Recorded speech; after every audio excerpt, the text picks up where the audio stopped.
आज मैं पढ़ाने जा रहा हूँ आपको अक्षांश एंड देशांतर रेखाएं कि पूरी पृथ्वी पर कितनी देशांतर रेखाएं एंड कितनी अक्षांश रेखाएं।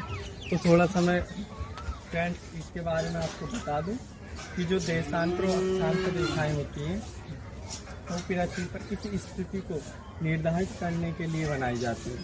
मतलब काल्पनिक रेखाएं मानते हैं इन्हें, ठीक है, क्योंकि पूरी पृथ्वी पर रेखाएं खींची नहीं जा सकती।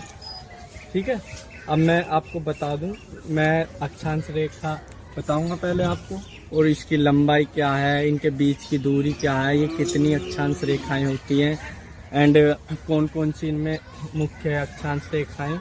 जैसे मैं एक बार आपको बता दूं कि मुख्य अक्षांश रेखाएं, पहली मुख्य अक्षांश रेखा तो भूमध्य रेखा है जो कि 0 डिग्री अक्षांश पे है। एंड दूसरी कर्क रेखा है जी जो 23.5 डिग्री अक्षांश पर स्थित है।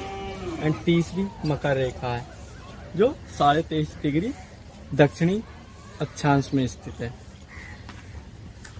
एंड दोस्तों अब मैं इनकी संख्या बताने जा रहा हूँ, देश अक्षांश रेखाओं की संख्या कितनी होती है। एंड मैं बता दूं आपको पहले, ये जो ब्लैक हैं ऐसे सर्किल होता है इनका, अक्षांश रेखाएं हमारी गोल होती है, पूरी सर्किल होती है। और जो देशांतर रेखाएं होती हैं वो पोल टू पोल होती हैं, मतलब उत्तरी ध्रुव से दक्षिणी ध्रुव तक। दोस्तों ये ओनली इनकी एक ही लंबाई होती है। एंड जो हमारी अक्षांश रेखाएं इनकी अलग अलग लंबाई होती है। अब कोई क्वेश्चन आए कि सबसे लंबी अक्षांश रेखा कौन सी है, तो फ्रेंड्स सबसे लंबी अक्षांश रेखा भूमध्य रेखा है, क्योंकि पृथ्वी बीच में से थोड़ी उभरी हुई होती है, जिससे हम, और ये जो है 0 डिग्री अक्षांश मानी जाती है भूमध्य रेखा,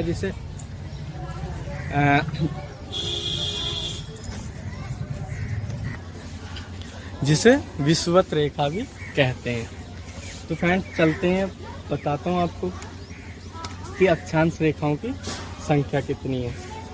तो फ्रेंड्स ये अक्षांश रेखाएं हैं जो हर सर्किल, मतलब पहले ये 0 डिग्री पर, फिर ये 23.5 डिग्री पर, ये मैंने बताई है कि पूरा सर्किल से बनती है अक्षांश रेखा। तो फ्रेंड हम देखते हैं 0 डिग्री अक्षांश से हम ऊपर की ओर यानी उत्तरी ध्रुव की ओर चलेंगे तो 90 रेखा।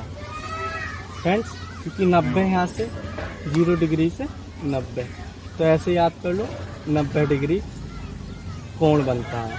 ठीक है, भूमध्य रेखा से ऊपर को चलने पर 90 डिग्री का कोण बनता है। ऐसे ही फ्रेंड्स नीचे है जो कि 90 डिग्री का कोण यहाँ पे बनता है। जितनी ऊपर है, जैसे हमने देखी ऊपर 90 अक्षांश रेखाएं एंड नीचे भी 90 अक्षांश रेखाएं। एंड कुल मिला के दोस्तों 118 होगी। प्लस फ्रेंड्स ये है जो कि भूमध्य रेखा है 1। तो फ्रेंड्स मैंने आपको बताया कि यहाँ पे जाके ये कम होती चली जाती है, इनकी जो लंबाई होती है सर्किल की। तो फ्रेंड्स एक पोल ये बन जाता है, एक पोल ये, जिसे हम पॉइंट को हम रेखा नहीं कह सकते फ्रेंड्स। तो क्या है, अब हमारी ये 1 फ्रेंड्स ये 181 होगी -2। फ्रेंड्स कितनी हो जाएंगी सारी, 179 अक्षांश रेखाएं। अक्षांश फ्रेंड्स याद रखिएगा कि हमारी अक्षांश रेखाएं कितनी है, 179। फ्रेंड्स सबसे बड़ी कौन सी बताई मैंने आपको, भूमध्य रेखा। अब मैं जो अक्षांश रेखाएं हैं इनके बीच की दूरी क्या है फ्रेंड्स, इनके बीच की दूरी मैं लिख देता हूँ। फ्रेंड्स इनके बीच की दूरी ये है, जो अक्षांश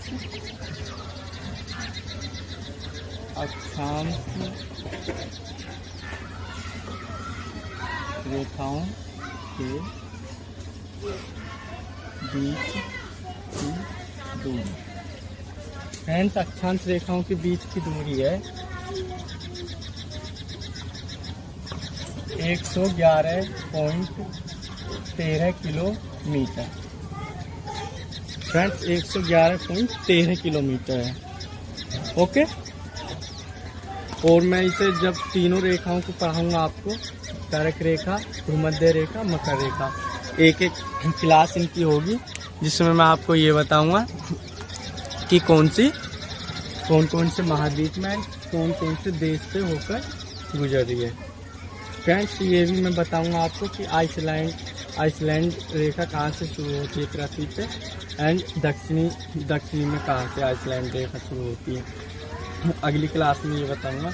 अब हम अक्षांश की हमें पता चली कि कितनी अक्षांश रेखाएं एंड कितनी इनके बीच में गैप है, एंड ये एक सर्किल होता है, ये भी हमें पता है। और ये इनकी जो लंबाई है फ्रेंड्स वो घटती चली जाती है। जैसे हम भूमध्य रेखा से ऊपर को जाएंगे तो इसकी जो लंबाई है अक्षांश रेखा की वो घटती चली जाएगी, क्योंकि सर्किल छोटा होता चला जाएगा। हमारी पृथ्वी अंडाकार है तो सर्किल छोटा होते होते यहाँ पे एक पॉइंट आ जाता है। ऐसे ही हम नीचे को जाते हैं दक्षिण में तो यहाँ पर भी एक पॉइंट आ जाता है, जिसे हम दक्षिणी ध्रुव कहते हैं फ्रेंड्स। अब हम देखते हैं फ्रेंड्स देशांतर रेखाएं। फ्रेंड्स, लिख लीजिएगा आप, ऐसे तो याद नहीं होंगे एक बार में, और आप वीडियो को देखते रहो कई बार, फिर अपने आप से याद हो जाएंगे फ्रेंड्स। एक दो बार देखोगे तो वीडियो। अब हम चलते हैं फ्रेंड्स देशांतर रेखाएं। अभी मैंने अक्षांश रेखाएं बताया आपको कि फ्रेंड्स अक्षांश रेखाएं ये हैं ऐसे, बट जो देशांतर रेखाएं ग्रीन वाली देशांतर रेखाएं उत्तरी ध्रुव से दक्षिण ध्रुव तक। तो फ्रेंड्स, अब मैं इनकी संख्या बताऊंगा आपको, कितनी संख्या है इनकी, एंड इनमें सबसे मुख्य कौन सी रेखा है, एंड इनके बीच का गैप क्या है। तो फ्रेंड्स चलते हैं।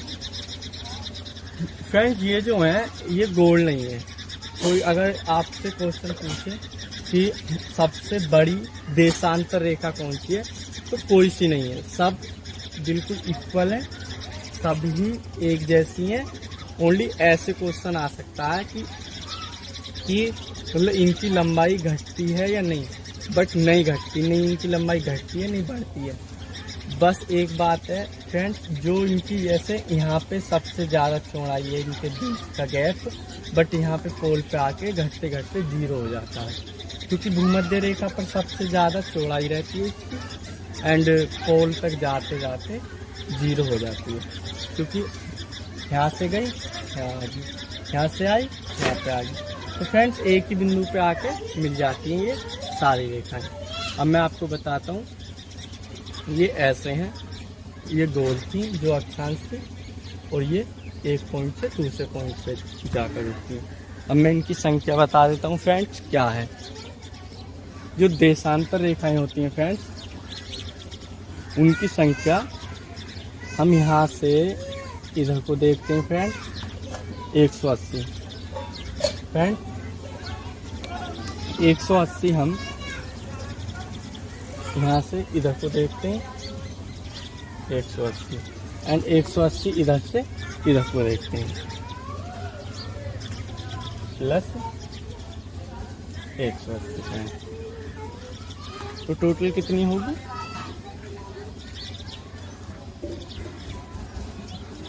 360। तो 360 कौन सी है फ्रेंड? देशांतर रेखा।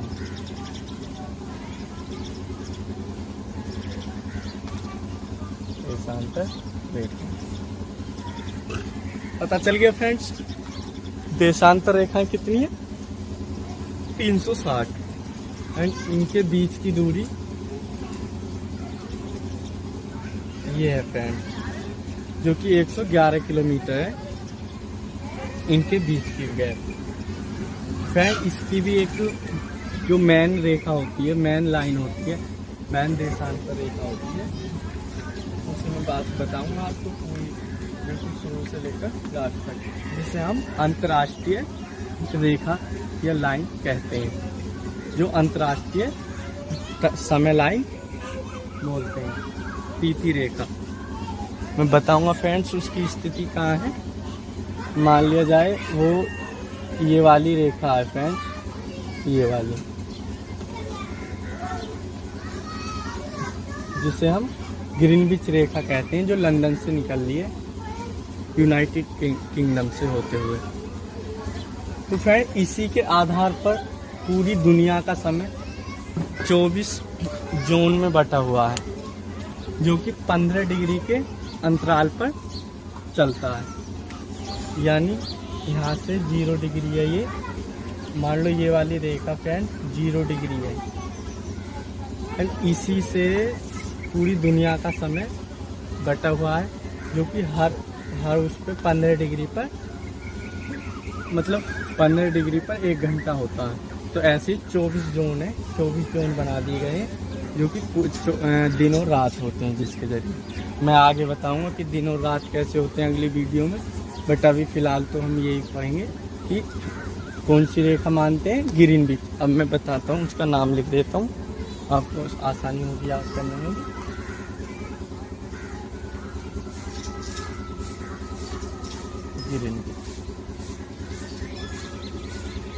ग्रीनविच रेखा, फ्रेंड ग्रीनविच रेखा को याद करना है आपको कि ग्रीनविच रेखा कहाँ से निकल रही है, लंदन।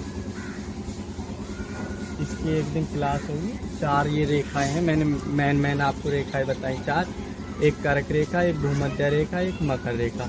ये 3 तो अक्षांश रेखाएं होगी, एंड जो मेन रेखा है देशांतर रेखा, वो ग्रीनविच रेखा है, जो लंदन से निकलती है, जो इसे 0 डिग्री माना गया है। अक्षांश रेखाओं में 0 डिग्री कौन सी है, भूमध्य रेखा। तो फ्रेंड्स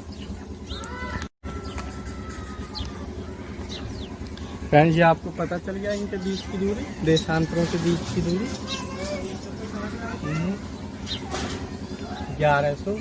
111 किलोमीटर, 111 किलोमीटर देशांतरों के बीच की दूरी। फ्रेंड्स एक बात बता देता हूँ आपको, जो देशांतर रेखाएं हैं उन्हीं के आधार पर मैंने बताया कि समय बटा हुआ है हमारा। तो 1 डिग्री रेखा के बीच में 4 मिनट का गैप लगता है। जो 1 डिग्री है, 1 डिग्री रेखा के बीच में फिर दूसरी डिग्री आएगी, तो इसमें जो समय लग रहा है वो 4 मिनट का लग रहा है, 4 मिनट। फ्रेंड्स याद रखिए कि एक देशांतर से दूसरी देशांतर तक जाने तक हमें 4 मिनट का समय निर्धारित किया गया है, जो कि और एक बात और, हमारी जो पूरी दुनिया में भारत की लंदन वाली जो रेखा है ग्रीनविच, उससे 5.5 घंटे आगे भारत का टाइम है, जो कि यानी 5:30 इतने घंटे आगे चलता है फ्रेंड्स, जो कि समय अंतर्राष्ट्रीय तिथि रेखा से 5 घंटे आगे भारत का टाइम चलता है। फ्रेंड्स ये याद रखना। फ्रेंड्स एक बात और बता देता हूँ कि जो अक्षांश रेखा है और जो भूमध्य रेखा है, ये भूमध्य रेखा पृथ्वी को 2 भागों में विभाजित करती है, जो कि उत्तरी ध्रुव एंड दक्षिणी ध्रुव। तो फ्रेंड्स मुझे कमेंट बॉक्स में लिख दिए अगर कोई क्वेश्चन हो आपका, और मैं अगली वीडियो बनाऊंगा। तीनों रेखाओं पर मैंने बताया आपको 4 रेखाएं मैन, 3 तो अक्षांश रेखाएं हैं, जो कि कर्क रेखा होगी पहली, फिर भूमध्य रेखा, फिर मकर रेखा। इन पर छोटी छोटी वीडियो बना के बताऊंगा कि कौन सी रेखा किन किन देशों से होकर जाती है। एंड एक देशांतर रेखा है जो कि 0 डिग्री है, जो कि हम ग्रीनविच रेखा कहते हैं, जो लंदन से यूनाइटेड किंगडम में है। इनके बारे में मैं अच्छे से बताऊंगा आपको, और मुझे कमेंट में बताइए कि अगर कुछ क्वेश्चन रहेगा हो या आप मुझसे क्वेश्चन में कुछ भी। तो मिलते हैं फ्रेंड्स अगली क्लास में, और पूरी वीडियो देखने के लिए धन्यवाद, थैंक यू। और सब्सक्राइब करिए चैनल को, लाइक करिए फ्रेंड्स, शेयर करिए, धन्यवाद।